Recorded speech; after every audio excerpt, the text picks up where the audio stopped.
secteur traditionnel, la problématique de la réinvention par la donnée ou de la disparition. Vous allez nous dire les uns et les autres si vous considérez qu'on joue à se faire peur ou s'il y a une réalité. D'abord, prenez bien le micro, s'il vous plaît. On est dans une salle formidablement sonore. Vous avez raison. Vous manquez d'un micro, donc ce sera ce bleu-là.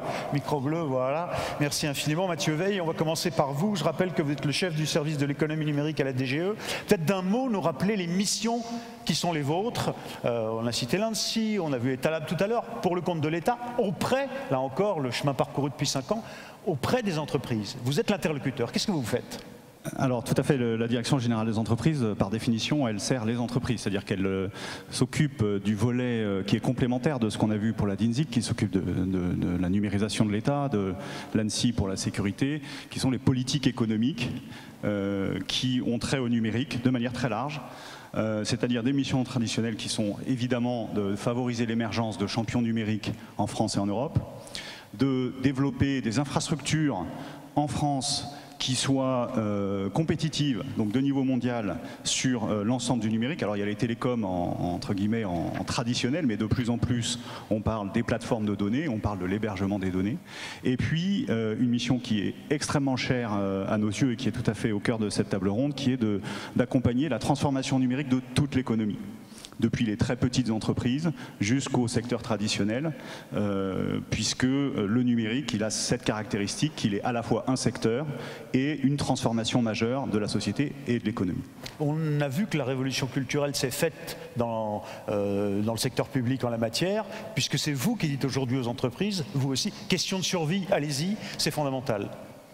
Alors on fait ça avec humilité parce que les entreprises, comme disait Axel Lemaire tout à l'heure, elles n'ont pas vraiment toujours de leçons à recevoir de l'État en la matière, mais en tout cas on essaie de les accompagner, de les stimuler, de leur fournir les outils pour le faire, de les mettre en relation et d'utiliser ce levier du partage et de l'ouverture qui pour un grand nombre d'entre elles est extrêmement important.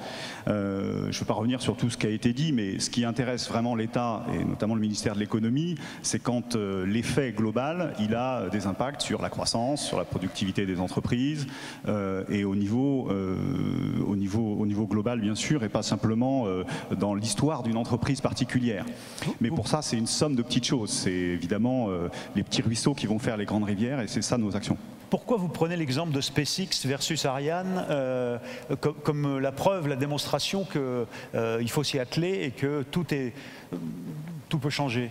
Ah bah le secteur spatial est un secteur qui est d'abord, premièrement, producteur de données depuis très longtemps.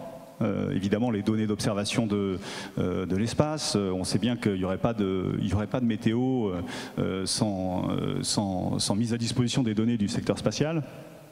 Mais aussi qui traverse des transformations extrêmement profondes puisque les acteurs très historiques avec un secteur qui est quand même encore porté à 80 ou 90% en valeur par les marchés institutionnels se voient complètement chamboulés par l'émergence de nouveaux acteurs privés comme SpaceX et toute une famille d'autres acteurs d'ailleurs, mais qui restent quand même très portés par la commande publique, hein, il faut le rappeler, mais qui sont en train de mettre finalement des programmes qui ont 50 ans parfois dans des difficultés considérables comme c'est le cas pour Ariane. Donc une de nos missions typiquement dans ce secteur-là, c'est d'arriver et d'expliquer, de travailler avec les différents acteurs à comment utiliser la donnée, changer leur modèle économique. Ça a été dit tout à l'heure, c'est souvent un effet sur le modèle économique autant que sur la production qui est la clé de la transformation. Un mot sur votre politique pour mener à la fois deux objectifs, essayer d'atteindre deux objectifs. Le premier, c'est cette modernisation du secteur traditionnel,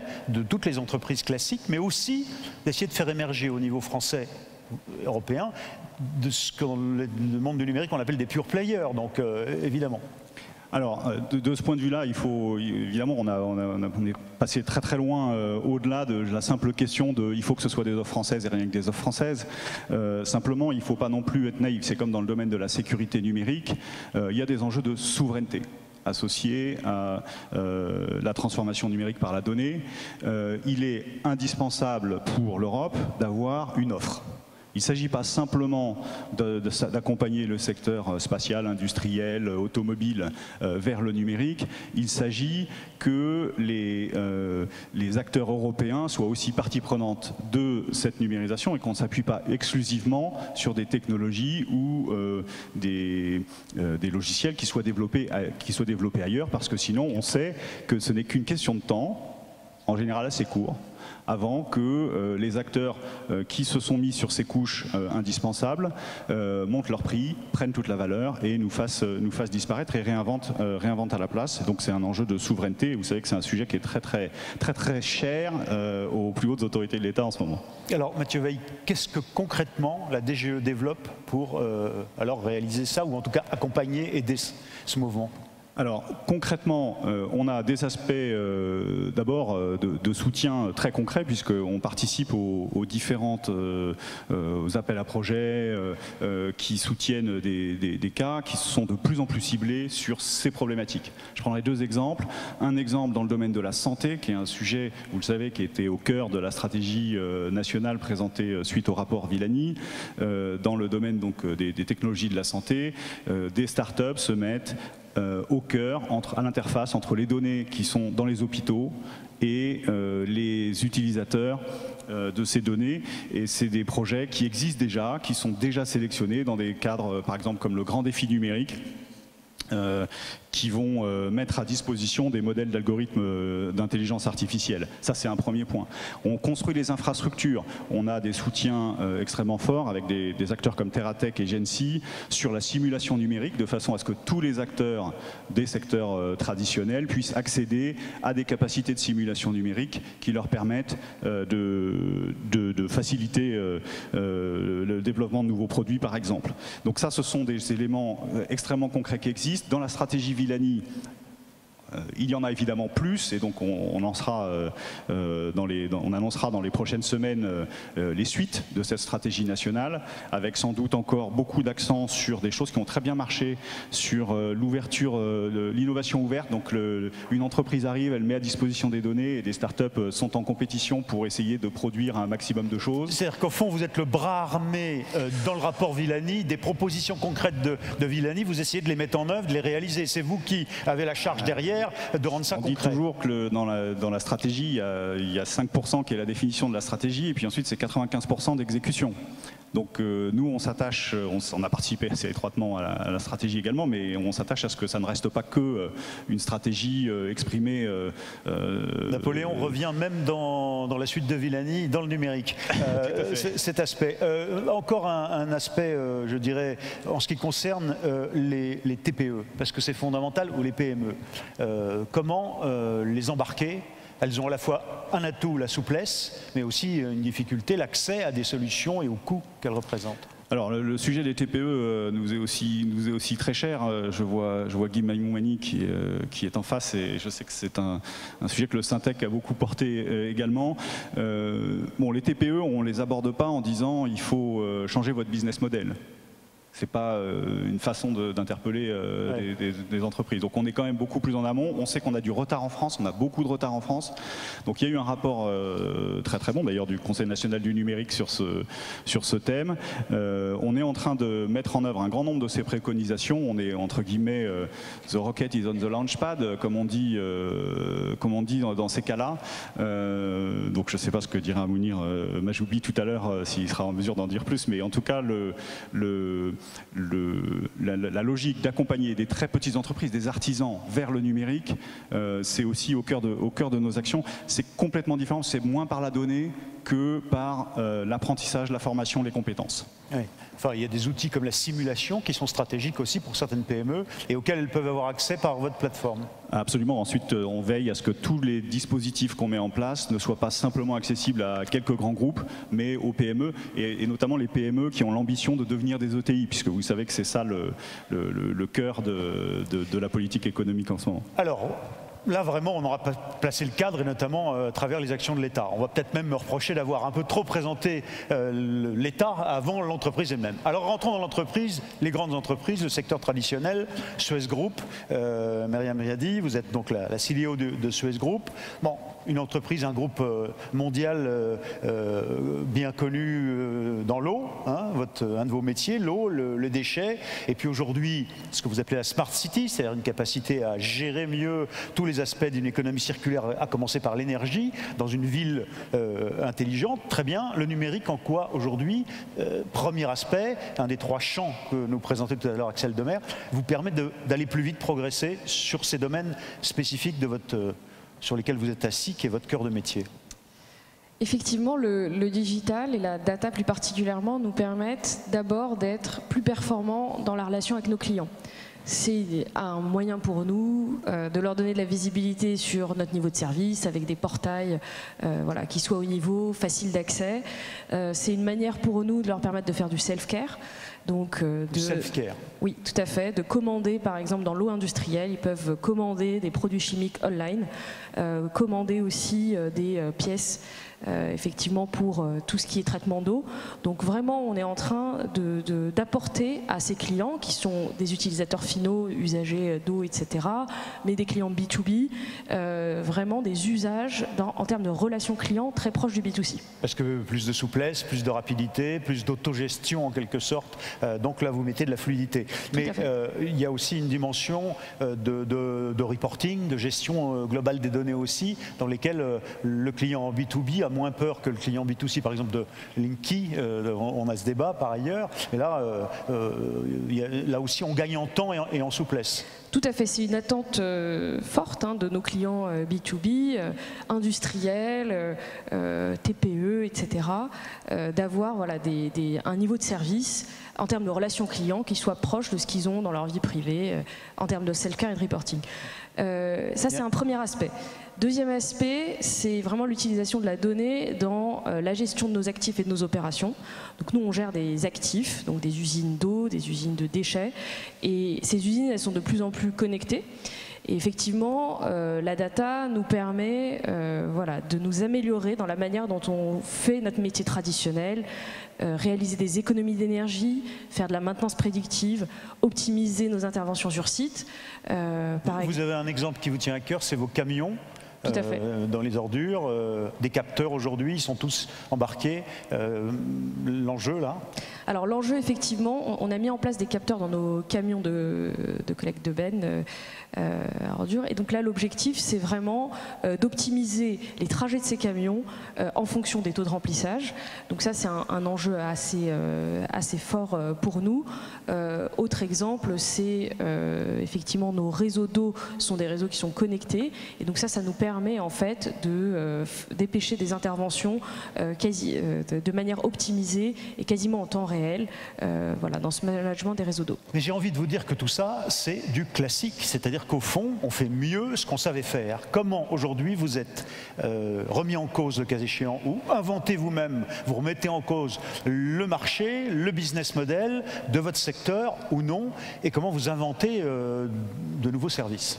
Alors tout à fait, déjà on a observé sur notre marché l'arrivée de nouveaux entrants, des personnes qui n'étaient pas enfin, voilà, des acteurs traditionnels du secteur.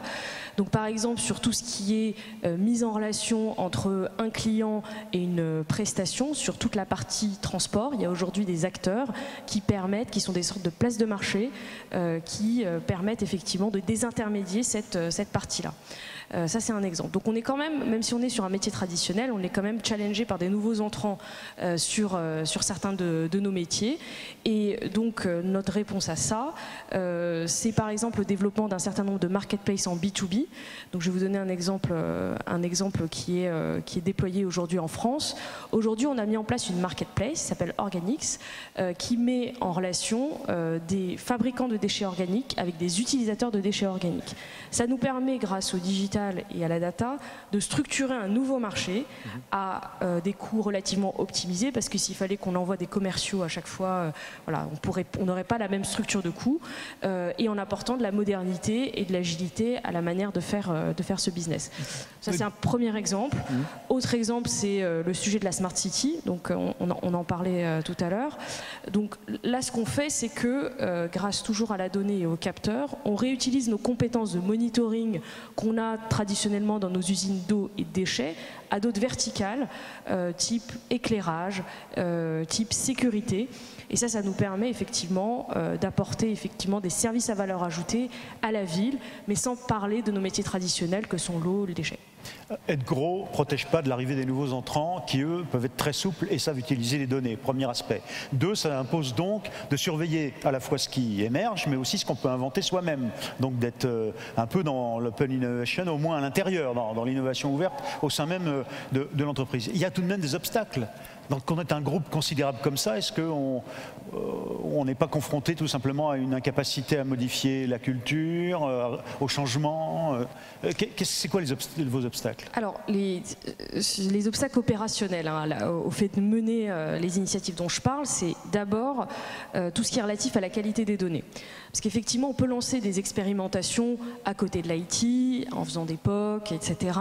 Mais dès qu'on veut passer à l'échelle et avoir un impact significatif en termes de business, il faut qu'on s'attaque effectivement au sujet de la qualité des données, donc à leur gouvernance, effectivement, donc qui gère les traitements de la donnée, etc. Mais aussi à la manière dont on alimente nos bases de données. Et là, c'est un travail qui, effectivement, est sur les process, tous les process internes, de comment on alimente cette base de données, le fait de créer des référentiels, qu'est-ce que ça veut dire un client ou un contrat dans les différentes business units. Donc ça, c'est le premier obstacle.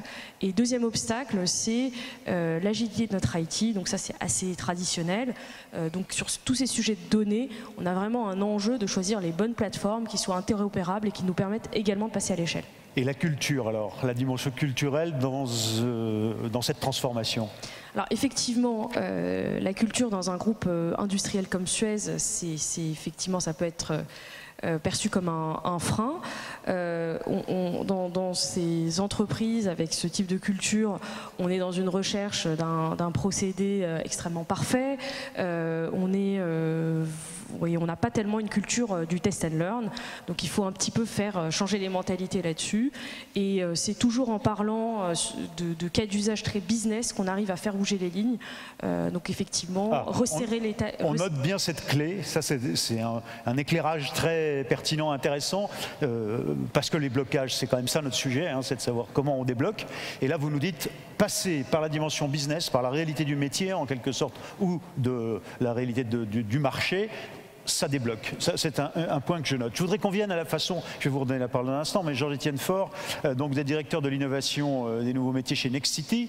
Bon, présentez-nous le groupe Nexity en un mot, mission et surface. Alors, c'est assez simple. Le groupe Nexity fait à peu près tous les métiers de l'immobilier, à l'exclusion de la construction et de la foncière. Mais en gros, Nexity est avant tout un promoteur immobilier. C'est quand même ça qui fait bouillir la marmite, pour dire les choses crûment.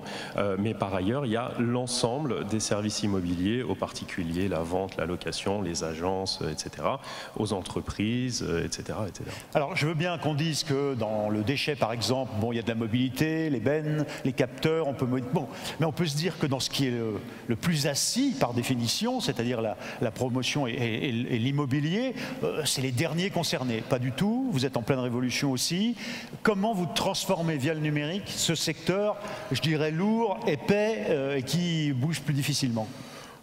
Écoutez, d'abord, Nexity, c'est une entreprise. Et donc, on a exactement les mêmes enjeux que l'ensemble des entreprises, et c'est ce qui a été dit tout à l'heure, notamment par Axel Lemaire, sur tout ce qui est connaissance client, excellence opérationnelle, que moi je mets avec tout ce qui est business intelligence, data-driven decision, etc., et tout ce qui est développement de nouveaux business.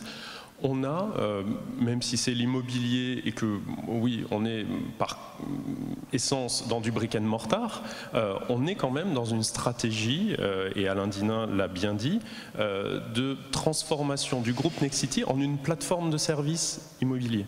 Pourquoi? Parce que la conviction du groupe est que demain, les particuliers comme les entreprises ne consommeront plus de l'immobilier comme aujourd'hui. Et donc, il ne s'agira plus uniquement de vendre ou de louer 4 murs et un toit, mais de fournir une expérience de vie. Et en cela, cette notion de plateforme de service est quelque chose d'extrêmement important. Et bien sûr, la donnée est structurante pour cette transformation en plateforme de service. Deuxième clé quand même dans ce que nous disions ce matin, c'est-à-dire que vous êtes en train de nous dire que derrière la sémantique, on ne peut plus présenter Nexity à terme comme promoteur immobilier, mais plateforme immobilière, plateforme de service. Alors, juste, ok, mais très bien, mais la donnée, en quoi elle modifie aujourd'hui vos métiers? Comment vous faites? Qu'est-ce que vous avez? Qu'est-ce qui émerge? Mais très concrètement, pour prendre l'exemple, au départ de tout, dans le travail d'un promoteur immobilier, il y a le foncier, il y a le fait d'avoir un terrain sur lequel construire. Quelle est la façon classique de détecter du foncier quand on est un promoteur immobilier? C'est connaître les notaires, connaître les élus, connaître les territoires, se promener dans les quartiers, voir là un immeuble qui semble inoccupé, qui pourrait être rasé, sur lequel on pourrait construire, entendre par un notaire qu'il y a une succession et que possiblement il y aurait vente, et se dire tiens, il y a cette parcelle, on pourrait peut-être détruire la petite bicoque qui est dessus et faire un beau projet qui sera très rentable. Ça, c'est la version ancienne, et même je dirais c'est la version actuelle du métier de développeur foncier, qui est vraiment la base de tout. Si vous n'avez pas de terrain, vous ne faites rien. Aujourd'hui, on travaille très concrètement avec des outils, et on en parlait tout à l'heure sur les données publiques, tout ce qui est information cartographique, tout ce qui est demain information sur le cadastre, information sur les réglementations locales, les PLU, etc., qui sont des outils qui, mixés à nos propres données, aux données d'observation, à d'autres données dont on peut faire l'acquisition, peuvent permettre de changer complètement ce métier. Et on travaille avec une start-up qui s'appelle Builders, qui permet aujourd'hui à une équipe dédiée à ce travail de faire finalement ce repérage foncier de façon beaucoup plus efficace, avec directement des faisabilités, des calculs de rentabilité, ce qui permet, alors qu'auparavant on traitait, je vais dire des chiffres au hasard, mais on est dans ces ordres de grandeur-là. Un développeur qui auparavant traitait 10 pistes dans le mois va pouvoir en traiter 100 ou 200. Alors évidemment, ça change derrière toute la façon de contacter les propriétaires de ces terrains, la façon de les gérer avec une notion de CRM derrière. Et tout cela, toute la chaîne, jusqu'à à la fin l'habitation, on en parlera peut-être tout à l'heure, sont des choses dans lesquelles la donnée est absolument cruciale. Oui, vous dites bien, par exemple, évidemment, le CRM, le contact client fondamental. Les obstacles, alors, vous, à votre dimension, qui ne sont pas, a priori, les mêmes que ceux de l'eau ou du déchet. Mais je pense que si ce sont les mêmes obstacles, il y en a quelques-uns qui ont peut-être été oubliés. Il y a avant tout l'existence de la donnée, le fait de capter la donnée. Bien sûr, la plupart des choses, les contrats, ces choses-là sont notées. Mais les comportements des clients, il y a beaucoup de choses. Vous seriez surpris, et je pense que vous-même qui êtes tous des entreprises, pouvez en faire l'expérience chez vous. Allez voir vos responsables, demandez-leur si vous savez ce que font les gens sur vos sites internet. Vous avez a priori tous des sites internet. Est-ce que vous êtes capable finement de dire ce que les gens ont fait sur votre site, quelles pages ils ont consultées, etc., quels sont les parcours clients? On vous répondra toujours oui a priori. Après, demandez à voir, demandez à comprendre, demandez à analyser.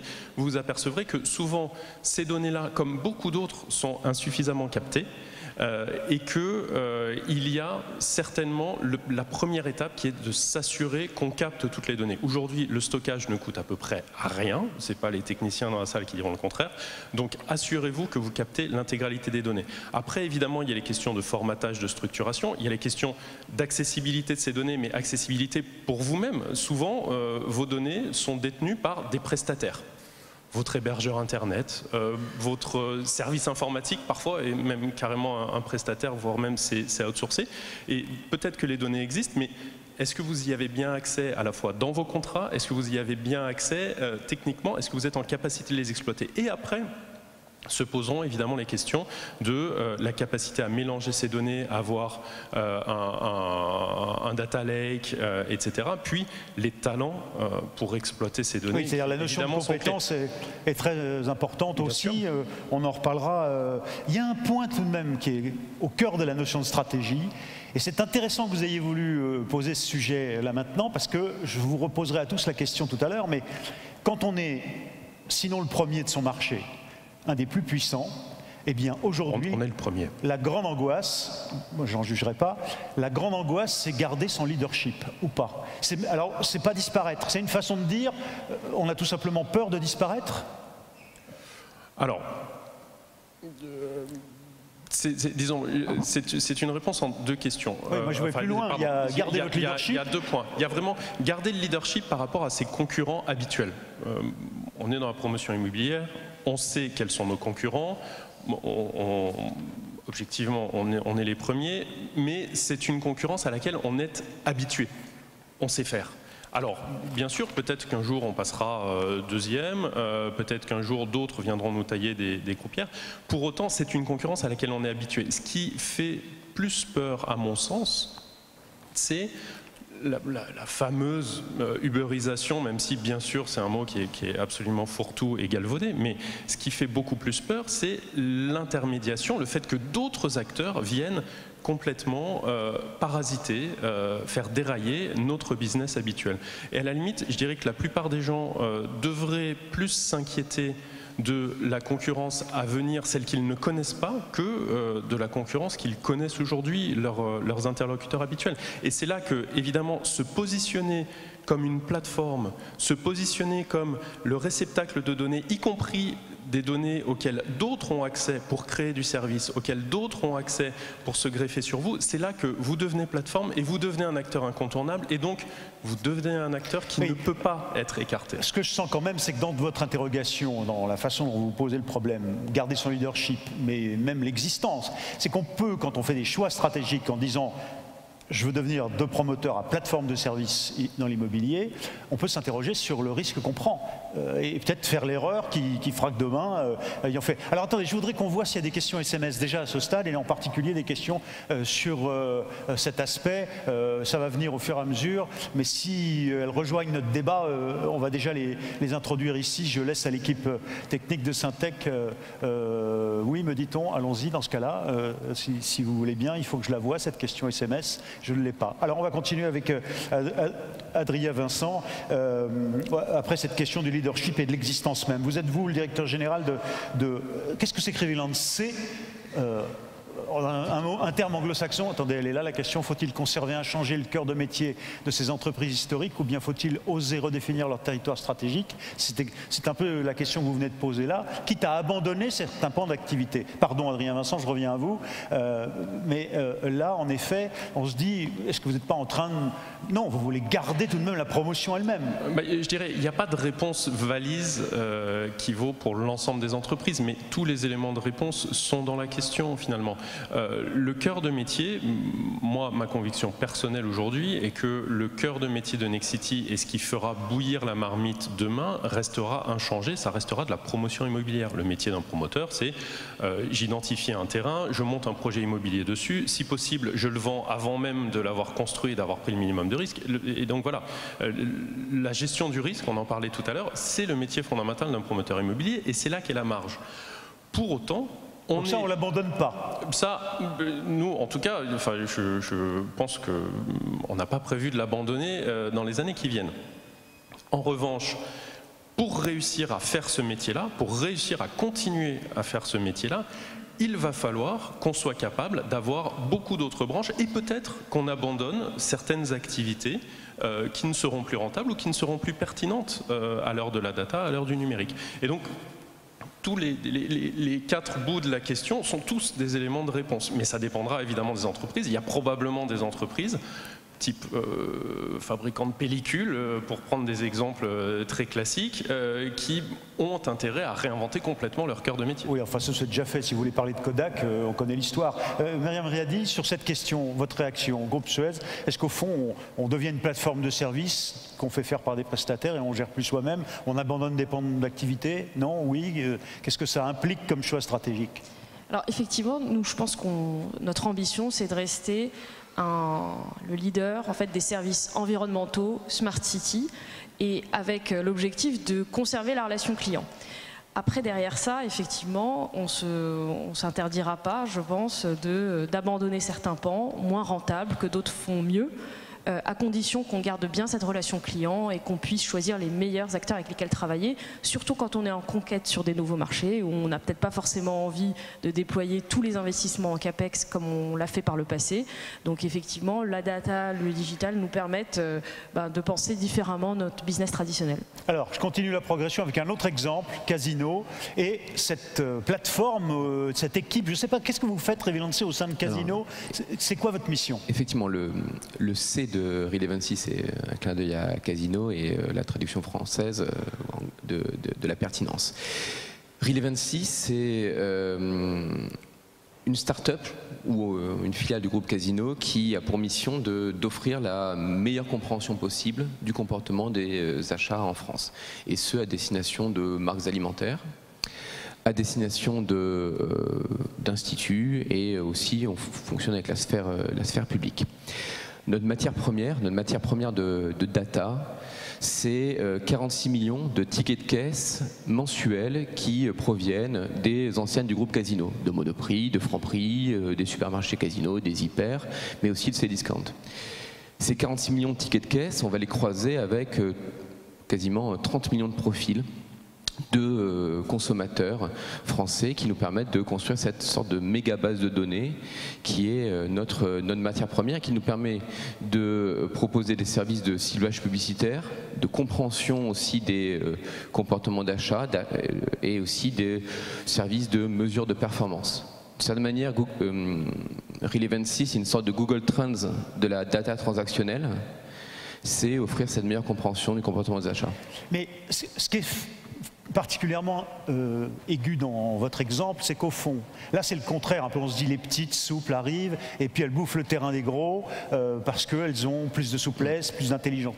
Vous êtes assis sur un tas d'or qui sont vos données. D'habitude, vous faites faire les sondages dans l'économie traditionnelle jusque-là par des spécialistes de la chose, rapport avec les clients, études quali, etc. Là non, vous vous êtes dit, il faut aller étudier nous-mêmes parce que nous serions les meilleurs, les premiers, les plus en capacité d'utiliser cette donnée-là plutôt que de le faire faire par d'autres. Oui, parce qu'on a la masse, les 46 millions, on a la granularité, on arrive à descendre à un niveau extrêmement précis jusqu'à des références produits, et puis on a la réactivité, parce qu'on arrive à déceler les comportements à J+3.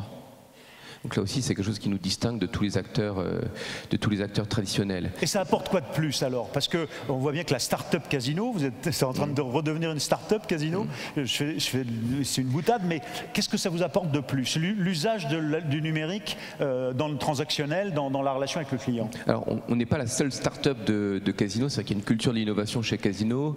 Alors, même si on doit revenir à Cdiscount, qui est quand même le seul acteur européen qui arrive à s'imposer sur le marché du e-commerce face à Amazon. Il y a aussi une initiative avec Ocado, il y a plein d'accords, il y a vraiment une culture d'innovation.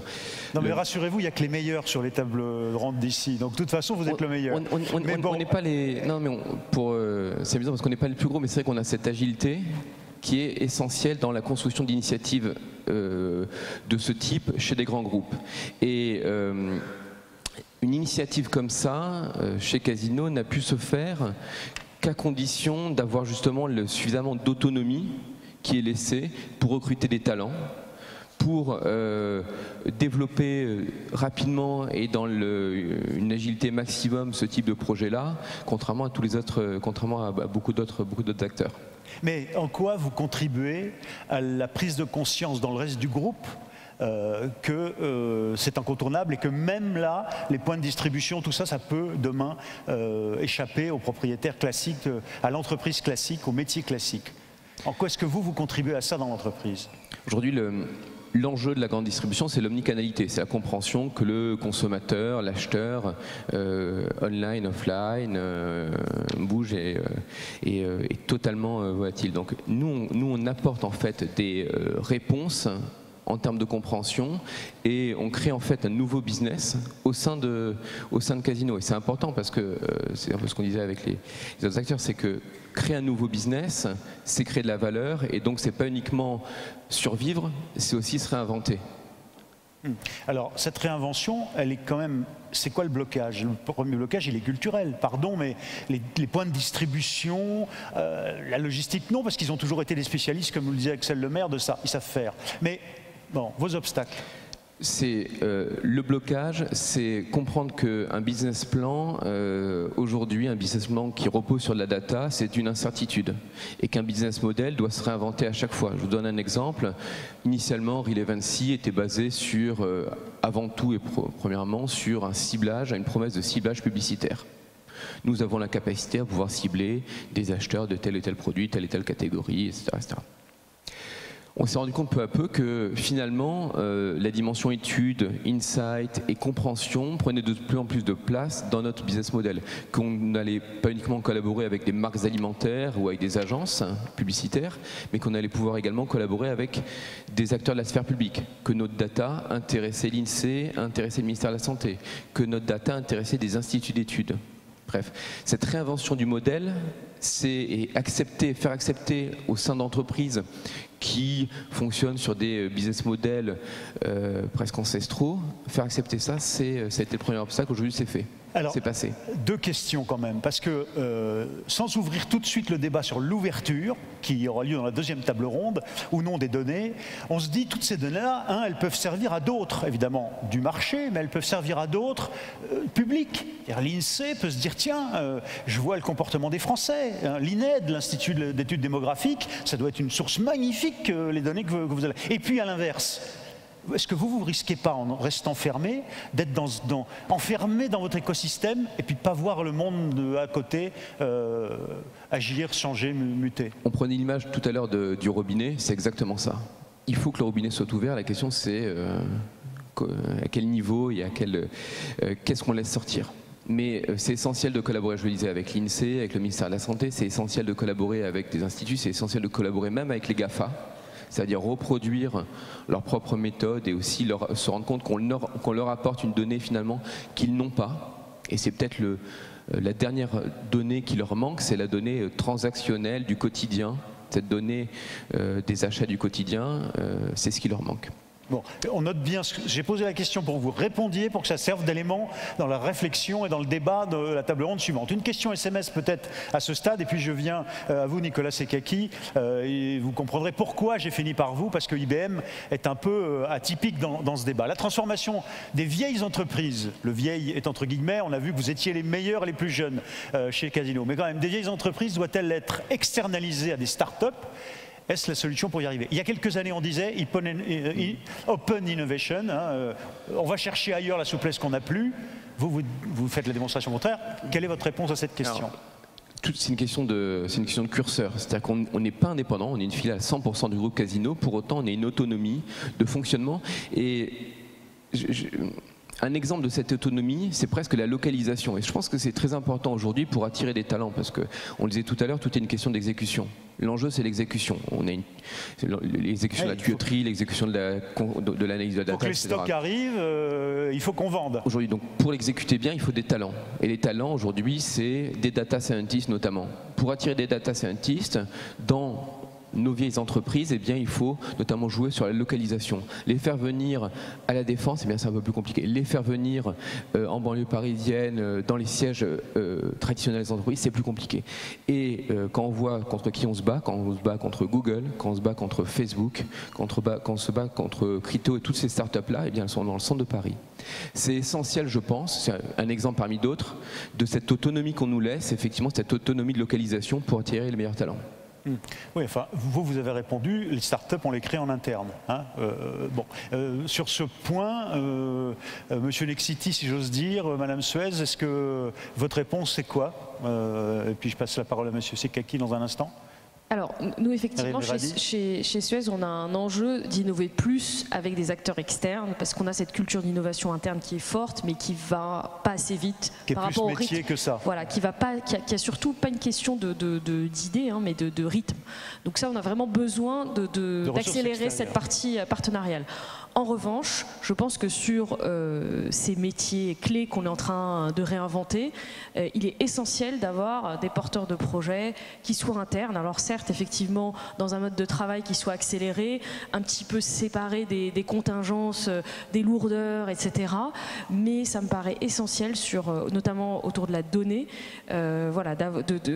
autour de tous ces business models qu'on cherche à créer autour de la donnée, que les porteurs de projets soient internes, en recrutant les bons talents, etc., mais de ne pas déléguer ça complètement à l'externe.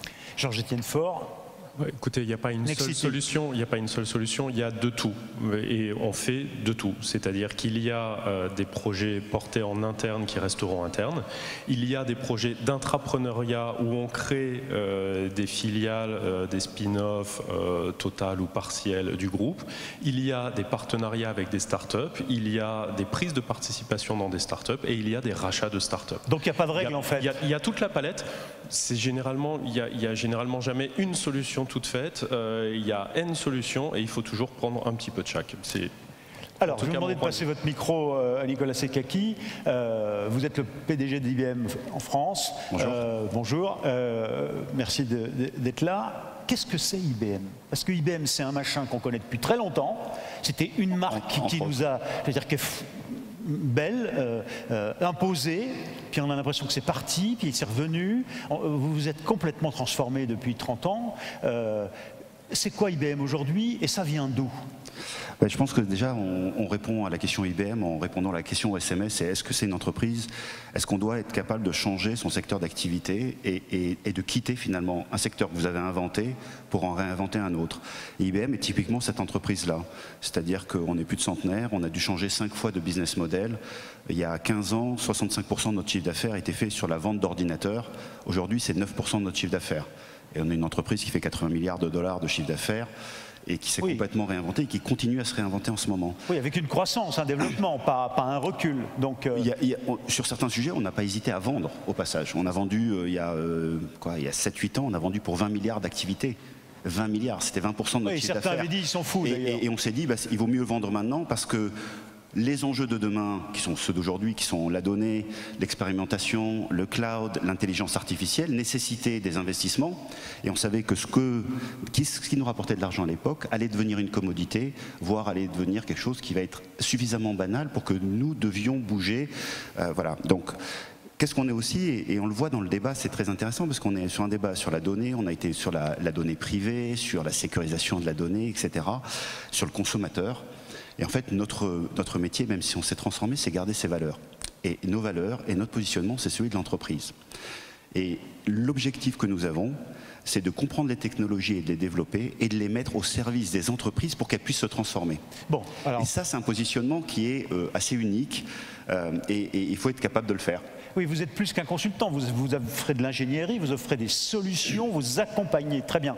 Dans quel domaine? Vous faites quoi, IBM, aujourd'hui? On fait énormément, on est services, logiciels, matériels, mais surtout, je pense qu'on est dans cet acte de transformation. On est sur la donnée, restons sur la donnée 2 secondes. La donnée aujourd'hui, elle est abondante sur la planète. 80% de la donnée aujourd'hui est absolument, parce qu'il n'y avait pas d'outils informatiques, elle est stockable, mais elle n'est pas transformable. C'est la donnée non structurée. Par exemple, cette conférence, elle est enregistrée. Comment est-ce qu'on va savoir ce qui s'est dit dans cette conférence à part la revoir? Eh bien, il faut développer des technologies. L'intelligence artificielle en est une, et on travaille beaucoup sur l'intelligence artificielle avec nos projets Watson, qui va être capable de comprendre ce qui se passe sur cette vidéo. Et plutôt que de faire une reconnaissance sur un texte, vous allez être capable de dire « Parlez-moi du sujet de la protection des systèmes d'information ». Et vous allez avoir les extraits de cette vidéo qui vont vous donner exactement les passages qui vont être capables de faire ça. Oui, enfin moi j'encourage tout le monde à re-regarder l'intégrale évidemment, mais enfin la vérité c'est qu'aujourd'hui avec la biométrie par exemple, certains logiciels pourront dire le moment où ça s'est excité, le moment où on a répondu à des questions, c'est celui-là qu'il faut aller directement. Donc il faut développer des technologies qui permettent de transformer la valeur que les entreprises ont. Elles ont ces données, vous avez la connaissance est un donné. Un processus industriel est une connaissance. comment est-ce que vous accédez à cette connaissance facilement à part accéder à un expert? Aujourd'hui, l'intelligence artificielle est capable de le faire et on le fait. Le deuxième point, je pense que sur le débat que nous avons aujourd'hui, c'est quoi le rôle d'une entreprise et qu'est-ce qu'elle a comme capital? Elle a sa propriété intellectuelle. Et quand on parle de protection de la vie privée, c'est comment on protège le capital intellectuel et le savoir-faire, qui sont la donnée et son savoir-faire. Et ça, c'est extrêmement important parce que ça veut dire que les business models que nous devons développer sont autour de ces sujets-là. C'est-à-dire, on parlait de culture tout à l'heure. On est rentré dans le secteur de la santé, par exemple, IBM. On n'était pas un acteur de la santé. Aujourd'hui, c'est la santé. Qu'est-ce qu'on a fait? On s'est rendu compte finalement qu'avec Watson, qui était l'intelligence artificielle qu'on a développée, les docteurs sont venus en disant on a plein de données, mais il y a tellement de données qu'on n'est pas capable d'extraire les bonnes données pour être capable d'avoir le meilleur traitement pour un patient. Et donc on a commencé à appliquer ça et on s'est rendu compte que finalement on avait un outil qui était extraordinaire. Oui. Non, Nicolas Sikaki, depuis le début on dit Watson, comme si c'était évident que tout le monde connaissait. Non, mais il faut peut-être rappeler ce que c'est que ce produit phare assez connu, mais tout de même de IBM qui s'appelle Watson. Un mot, simplement. Ce sont des services cognitifs, très simplement, qui sont sur le cloud, qui vous permettent de faire appel à la reconnaissance visuelle, de la reconnaissance de texte, enfin traduire du texte, d'être capable de faire de l'intelligence artificielle. Et il est cité en particulier souvent dans le domaine de la santé, justement. Oui, parce qu'on a démarré comme ça, et je crois que c'est un exemple précis d'un changement de modèle. On s'est rendu compte en fait, qu'on aidait les médecins à mieux faire leur métier parce qu'ils étaient capables d'utiliser mieux les données qu'ils avaient ou qui étaient disponibles dans d'autres parties du monde. Donc ça, c'est un premier point. Et puis après, on s'est dit, finalement, c'est quoi le business model de la donnée? Il y a des entreprises qui ont des données et qui revendent les données. Et puis on s'est rendu compte qu'on avait des outils analytiques déjà et on avait des outils d'intelligence artificielle. Et donc on a racheté il y a 3 ans pour 8 milliards d'entreprises qui avaient des données de santé, donc qui sont toutes anonymisées. Et on est donc maintenant devenu un acteur de la santé, c'est-à-dire que non seulement on a ces données de santé, mais on y applique aussi nos algorithmes qui permettent aujourd'hui d'aider des Johnson & Johnson, des Medtronic, etc., non pas à faire du soin, mais de la prévention. Parce que vous êtes capable d'y mettre vos algorithmes qui font que vous changez votre chaîne de valeur et vous devenez un acteur de la santé. Il y a souvent une objection, tout à l'heure on en faisait une sur le RGPD, mais il y en a une, c'est sur les GAFAM, bientôt avec les BATX. Mais on pourrait dire que la donnée, la bataille serait en partie perdue parce que ceux qui savent aller la chercher, la gérer au mieux et avec le plus de fluidité, c'est aujourd'hui Google par exemple ou des GAFA. Évidemment, vous êtes totalement hostile à cette idée, mais pourquoi? Moi je pense que déjà, c'est un dogme. Est-ce qu'ils savent le faire? Oui, ils le démontrent tous les jours. 80% des données sur la planète ne sont pas accessibles par les moteurs de recherche. Ce sont celles des entreprises. Nous n'avons pas encore ouvert nos systèmes d'information et nos données aux GAFAM. Et c'est là où il y a le plus de données. Donc aujourd'hui, en fait, je pense que les GAFAM ont fait un bon boulot, c'est-à-dire qu'au-delà du fait qu'ils nous ont appris l'usage de la donnée, l'expérience client, etc., on est sur un point d'inflexion au niveau des entreprises où on a compris qu'on avait une réserve de pétrole. Entre guillemets, on fait tourner l'économie, c'est quand même nous, les entreprises un peu plus qui font tourner l'économie. Et on a ce savoir-faire. Donc maintenant, l'objectif, et c'est le positionnement d'IBM, un des positionnements, c'est de dire comment je vais amener les outils qui permettent aux entreprises de pouvoir justement faire cette transformation. Et alors pourquoi aujourd'hui la responsabilité sur les données dans l'entreprise est donc, enfin vous venez en partie de répondre, mais est stratégique? C'est-à-dire que ce faisant, puisque ces 80% sont sous nos pieds, il ne faut pas au moment où on ouvre que tout soit avalé. On est sur un point de culture. Vous parliez tout à l'heure de la transformation des entreprises traditionnelles, c'est la culture, la réponse est oui. Mais ce n'est pas que la culture dans l'entreprise, ce qui est un des gros enjeux, notamment des CDO et des patrons, c'est comment je change la culture.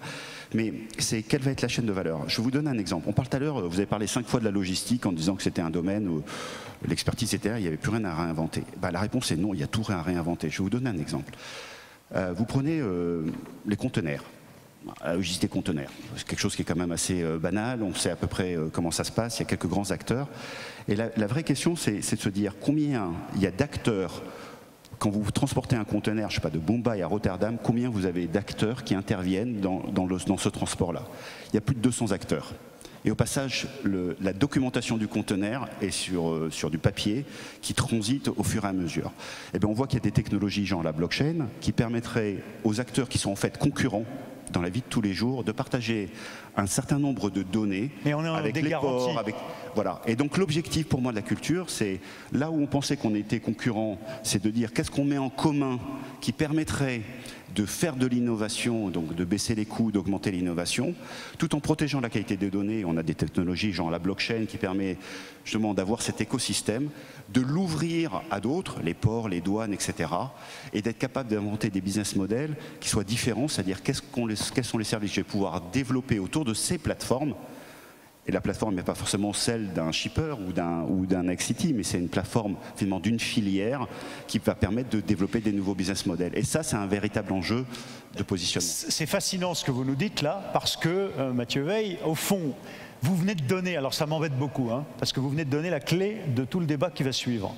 C'est-à-dire que vous nous dites, ouvrir, ce ne sera pas un problème dès lors qu'on aura un tiers de confiance, qu'il reste encore peut-être, mais ce serait un autre débat, peut-être un quatrième rendez-vous, Godefroy, du débat sur la donnée, avec un débat spécifique blockchain, par exemple, ou les outils tiers de confiance. Enfin, en tout cas, vous venez de nous dire, ça c'est fondamental. Je vais me tourner vers la salle pour à ce stade, et puis Mathieu Weil, vous voulez dire un mot sur ce point? Ouais, peut-être dire que pour répondre à la question de tout à l'heure par SMS sur l'innovation, est-ce qu'elle est interne ou externe à des startups. Je crois que ce qui vient d'être dit est très important et en tout cas ça fera l'objet d'actions publiques d'ailleurs sur le sujet, c'est que l'innovation, la transformation, elle va aussi se faire avec nos concurrents.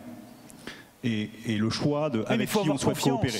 La notion, c'est la confiance à ce stade. C'est cette notion de confiance. Et est-ce qu'on y va alors nous, au ministère de l'économie, on dit est-ce qu'on y va en équipe de France ou évidemment au niveau européen pour lutter face à des concurrents qui sont d'autres secteurs ou qui sont d'autres régions géographiques.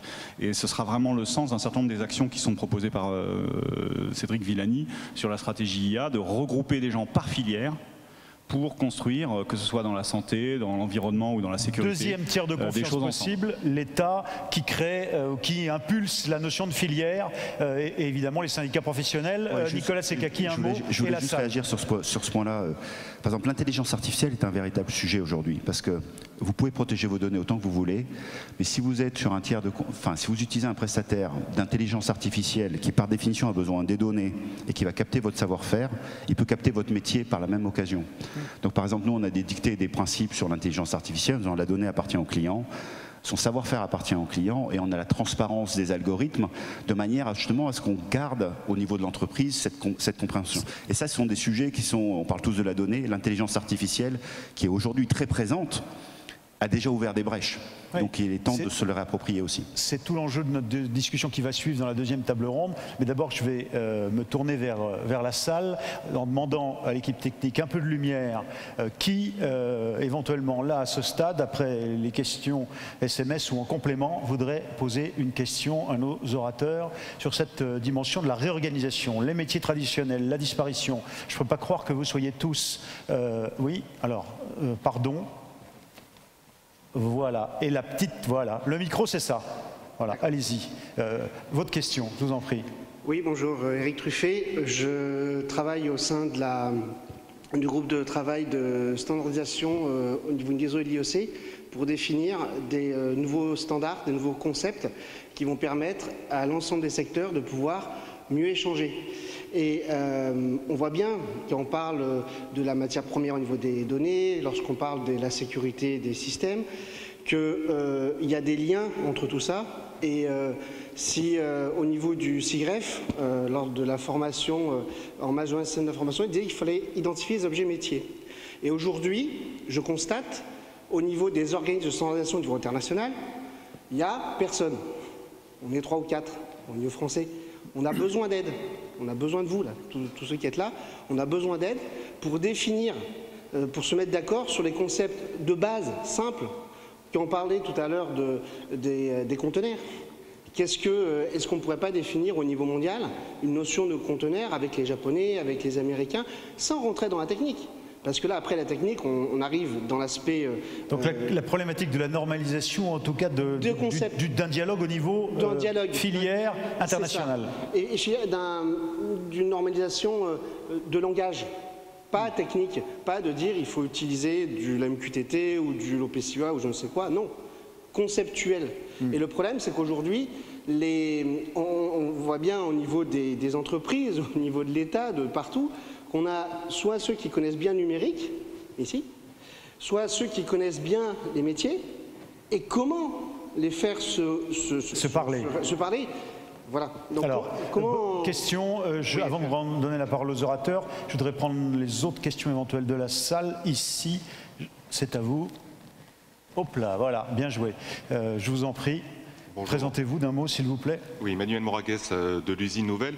Une question peut-être pour M. Sekakis, s'il pouvait élaborer sur la dernière remarque, à savoir qu'avec l'intelligence artificielle, un prestataire extérieur en accédant à vos données peut finalement reconstruire le savoir-faire, si j'ai bien compris. Est-ce que vous pourriez un petit peu élaborer, si vous avez des exemples, et du coup pour Mme Riady peut-être, si elle a ce souci elle-même de préserver son savoir-faire d'intervenant extérieur?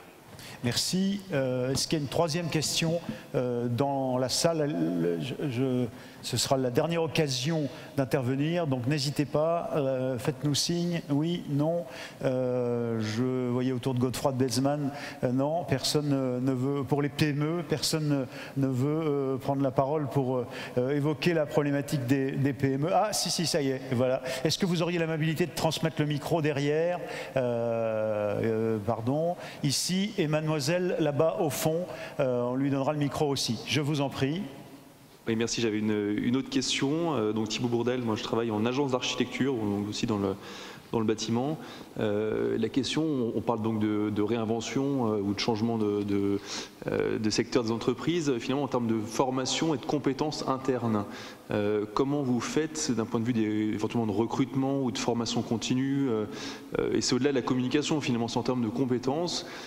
Si on est un acteur du bâtiment, moi c'est ce qui me concerne, est-ce qu'on va recruter des développeurs au-delà des entreprises ouvertes ou de l'open innovation? C'est de se dire, j'ai un secteur d'activité, mais avec le digital ou avec la data, finalement je vais être obligé d'acquérir des nouvelles compétences. Quelle réponse vous apportez à ce... Vous l'avez bien souligné, c'est revenu plusieurs fois pendant la discussion de la table ronde. Dernière question, madame, je vous en prie, mademoiselle, présentez-vous d'un mot aussi. Alors bonjour, je m'appelle Gabrielle Blinet, je travaille pour Auticonsult, une SS2I qui recrute essentiellement des informaticiens autistes Asperger. Et ma question porte sur le thème de la neurodiversité. Est-ce que vous envisagez, pour relever les défis atypiques auxquels vous êtes confrontés dans vos domaines, dans le domaine de la data, de recruter des intelligences pas comme les autres, autistes ou dyslexiques, qui ont des forces cognitives particulièrement adaptées à relever ces enjeux? Je ne prendrai qu'un seul exemple, l'exemple des autistes qui sont capables d'identifier des patterns dans les ensembles de données massifs, et donc on voit très bien l'utilité et l'application pour l'atypique pour mieux servir l'atypique. Merci, voilà pour ces 4 questions, merci à tous. Alors, il y a une première intervention qui portait sur la capacité à parler entre les gens métiers et puis les spécialistes numériques, par exemple. Il y a une question récurrente, je dirais, qui est celle des compétences, récurrente parce qu'on l'a beaucoup évoqué.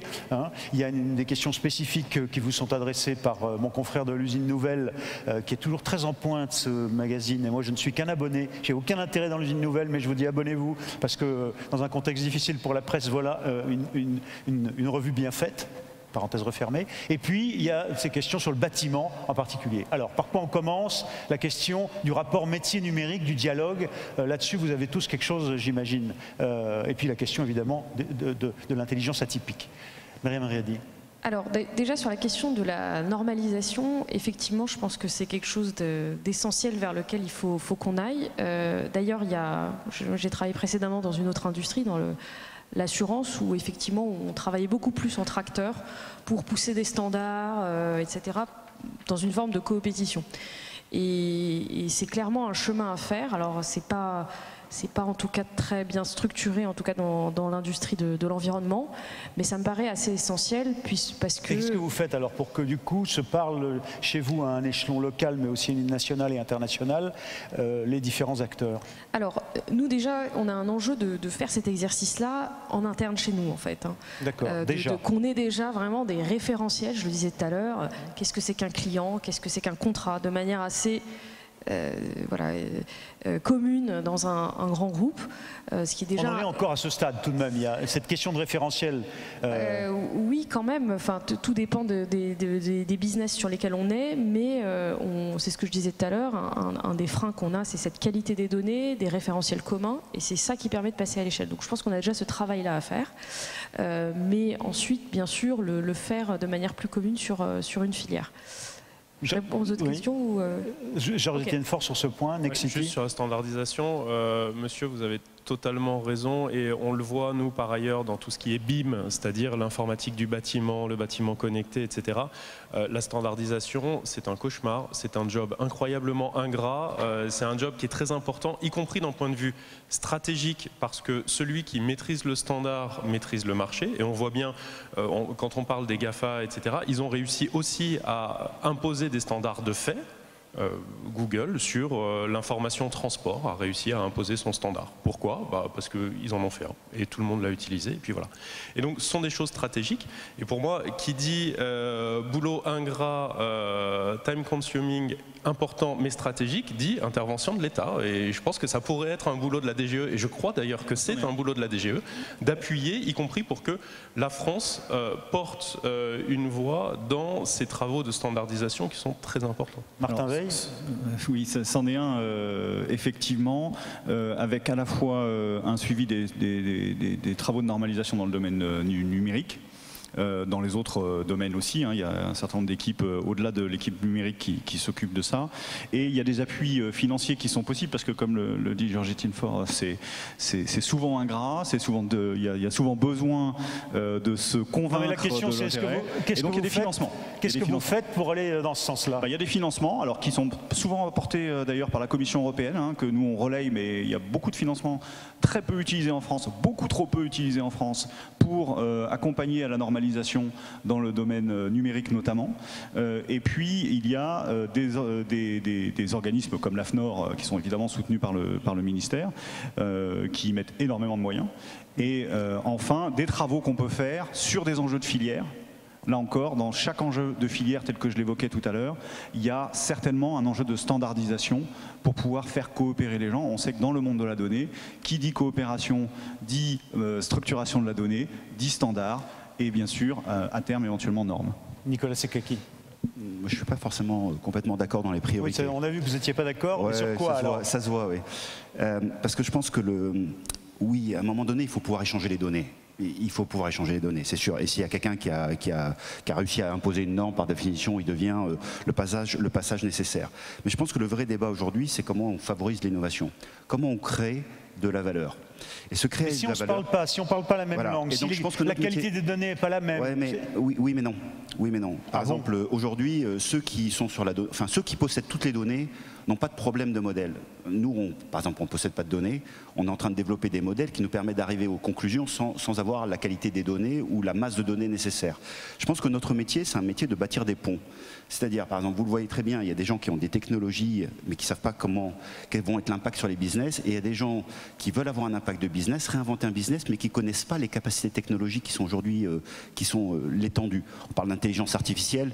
En quoi ça va changer nos métiers dans 5 ans? On est tous en train de discuter du transhumanisme. La réalité, c'est que ça change nos vies aujourd'hui, au quotidien, et qu'on peut réinventer des modèles. Donc on doit créer des passerelles. Et je pense que c'est ça le véritable sujet et enjeu, c'est créer des passerelles entre différentes façons de travailler. Est-ce qu'on est en mode agile, mais d'un côté on a des processus, comment est-ce qu'on fait travailler les deux ensemble? On a des nouvelles générations et des anciennes générations, comment est-ce qu'on va créer un modèle hybride, etc., etc. Je pense que notre métier, c'est de bâtir des ponts et d'être capable de créer de la valeur en venant avec des angles différents. Après, bien évidemment, il faut être capable d'échanger de la donnée, il faut la normaliser, etc. Mais je pense que si on passe notre temps à normaliser dans les 5 ans qui viennent de la donnée, pendant ce temps-là, il y a d'autres acteurs dans le monde qui auront développé des modèles complètement disruptifs et qui auront gagné la bataille de la vitesse. Alors, deux aspects. Et il y a dans les questions qui sont posées l'aspect de la question des nouveaux métiers. Le confrère de l'usine Nouvelle, vous posez les questions à tous les deux, les nouveaux métiers, et celui des compétences. Comment on les acquiert? Est-ce qu'on en acquiert et du coup on est obligé de se séparer des autres? Est-ce qu'on peut former à ces nouvelles compétences en interne? Gérons par les nouveaux métiers d'abord. Qu'est-ce qui émerge chez vous en termes de nouveaux métiers? Mariam Riadi. Alors effectivement, dans les nouveaux métiers qui portent ces nouveaux business models qu'on veut pousser, il y a tout ce qui est en lien avec, on le disait, la data. Donc on est en train de se renforcer sur ce pôle-là. Et pour répondre à votre question, sur ces sujets, donc il y a des questions en fait de travail avec les bons partenaires techno, parce qu'aujourd'hui c'est ce qui permet de passer à l'échelle, de bénéficier d'algorithmes qui existent, etc. Mais nous, on est très vigilants à ce que les algorithmes restent quand même, soient développés le plus possible en collaboration avec nos équipes pour les faire grandir, et deux, à ce qu'on garde la propriété intellectuelle de ce qu'on co-développe. Et ça, c'est assez essentiel, puisque je partage complètement ce que vous disiez tout à l'heure. Ceux qui, effectivement, donnent leurs données dans une black box pour récupérer un résultat s'exposent vraiment à ce qu'on leur... effectivement, à créer des nouveaux entrants potentiels sur leur marché clé. D'où tous ces services qu'on veut développer autour de la donnée. Enfin, vous vous dites qu'il ne faut pas ouvrir, hein, ou il faut ouvrir avec une extrême prudence. Moi, je suis pour travailler avec des partenaires techno les meilleurs qu'ils soient, parce qu'on peut pas, on n'est pas une boîte software, on n'a pas la capacité de travailler avec, de développer tous ces outils en interne, et ce serait un leurre d'essayer de le faire. Mais en revanche, investir dans des équipes de data science qui travaillent conjointement avec des équipes de prestataires et qu'on encadre bien la propriété intellectuelle, parce que vraiment tous ces algorithmes, c'est un peu nos services à valeur ajoutée, c'est la valeur ajoutée qu'on va apporter à nos clients de demain. Alors Nicolas Sekaki, un mot court, et Adrien Vincent, et puis le bâtiment aussi. Pour répondre aux deux, par exemple, on utilise toujours aujourd'hui des assistants vocaux. C'est-à-dire plutôt que d'écrire à votre smartphone, vous lui parlez. Ça veut dire que, qu'est-ce que vous faites? En tant qu'individu, vous formez la machine et l'intelligence artificielle de votre prestataire, et quand vous n'utilisez plus le service, eh bien, en fait, l'apprentissage que vous avez donné à cette machine va utiliser un autre client. Donc, grosso modo, ils ont utilisé, vous en tant que client, en tant qu'utilisateur, vous avez été le prestataire de formation et vous avez formé la machine à mieux reconnaître le français, typiquement.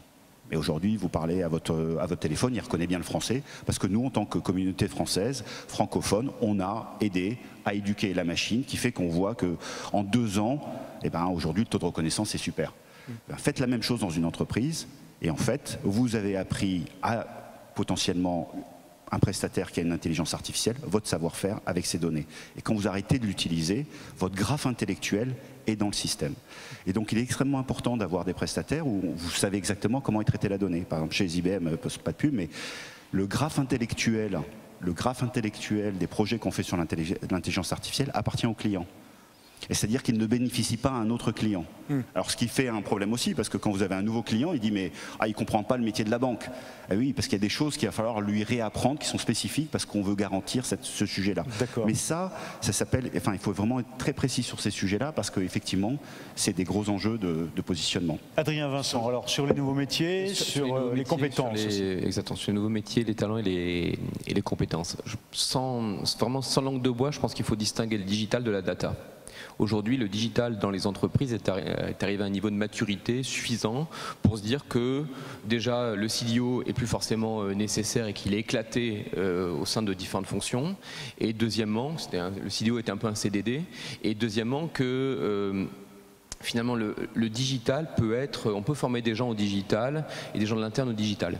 La data, c'est autre chose. J'ai l'impression que la data, en tout cas dans mon expérience, et notamment chez les secteurs traditionnels, la data doit être encore gérée par des gens de l'externe, par des nouveaux talents, par des nouveaux métiers, alors que ce soit par des boîtes externes, que ce soit par des recrutements qui viennent de l'externe. Mais aujourd'hui, il ne faut pas confier, on ne peut pas encore se permettre de confier ça à des gens qu'on formerait de l'interne. Demain, oui. C'est intéressant d'entendre ce point de vue qui n'est pas partagé par tous. Alors, votre avis, Monsieur Faure, vous? Alors, pour rebondir sur la question tout à l'heure, je crois, de monsieur qui était en cabinet d'architecte, pour moi, il faut quand même faire une différence entre ce qui est expertise et ce qui est, il y a seulement le mot anglais qui me vient à l'esprit, qui est la littératie, c'est-à-dire la capacité à fonctionner avec. Pour moi, c'est une différence fondamentale entre être un data scientist et être la personne qui va être capable de brasser des données et d'en tirer du sens, et être quelqu'un qui peut vivre dans un monde drivé par la donnée et qui peut comprendre les différents enjeux. Et c'est là qu'il y a une vraie différence, parce qu'on ne fera pas de tous nos salariés des data scientists. Probablement que certains peuvent, mais certains sont trop éloignés pour parvenir à ça. En revanche, on peut, de la même façon qu'on a fait de tous nos salariés des gens qui sont capables de fonctionner avec le numérique, on peut en faire des gens capables de fonctionner dans un monde de données, c'est-à-dire de se dire, avant de prendre une décision, est-ce que j'ai les bonnes données? Est-ce que je n'ai pas une capacité à mettre en lien telle et telle information de façon à nourrir ma décision? Et ça, ce sont des choses qui s'apprennent, des réflexes qui s'apprennent, et bien sûr tous les métiers, y compris les architectes, vont devoir s'y former, et il y a probablement dans la partie expertise, madame, pour rebondir sur votre question de tout à l'heure, oui, on est sur des expertises qui sont nouvelles et probablement des profils atypiques, et ce que vous portez semble, enfin en tout cas c'est nouveau pour moi, j'en avais pas conscience, et ça me semble extrêmement intéressant d'avoir des profils atypiques qui traitent des problèmes atypiques, parce que c'est aussi comme ça qu'on enrichit les expertises. C'est-à-dire qu'au fond, vous êtes en train de nous dire que tout ça ne normalise pas, mais au contraire enrichit, et qu'il y a des capacités partout à essayer de trouver sa place quand on a une capacité, une vision, voilà. Peut-être que c'est dans, on ne veut pas ouvrir le débat, est-ce que c'est dans des petites unités extérieures ou internes au grand groupe, c'est difficile quand même parfois de trouver un travail. Non, vous n'êtes pas d'accord? Bon. Non, mais je pense que, enfin, on est sur la donnée. C'est un lieu commun. Non, mais on est sur la donnée, on pense l'intelligence artificielle, on pense tous, c'est des PhD, des masters, des MBA, etc. Nous, on a 200 experts d'intelligence artificielle qui ne sont pas des informaticiens. Parce qu'en fait, le métier que l'on commence à faire avec les entreprises, c'est qu'il faut apprendre à l'intelligence artificielle le métier. Ouais. Et donc en fait, ce sont des gens qui sont capables de trouver les banquiers, qui vont former la machine, et ensuite on va monitorer comment la machine se comporte. C'est pas des métiers, et on les a formés. Et franchement, on les a formés. Et maintenant, on essaie d'avoir nos clients qui ont leur usine qu'on va appeler usine cognitive, de manière à pouvoir justement adopter et maîtriser ces technologies. Et c'est des profils qui sont complètement différents, mais c'est pas des mathématiciens. Ouais, il en faut aussi, hein, mais... On parle d'intelligence artificielle et on dit le machine learning et on se dit c'est un petit enfant à qui il faut prendre la main et à qui il faut apprendre à apprendre. Et ça c'est un métier. Et ben ça c'est un métier. Et pardon, mais malheureusement c'est passionnant et on pourrait poursuivre comme ça, mais on peut pas être exhaustif. On a une deuxième table ronde sur la notion d'ouverture et on aura ce débat dans un instant avec les 3/4 d'heure, 1 heure encore. Mais malheureusement on peut pas traiter tous les sujets qui sont là. On a essayé de répondre à toutes vos questions. Mesdames et messieurs, je voudrais qu'on remercie par des applaudissements les orateurs de cette première table ronde. Merci à tous.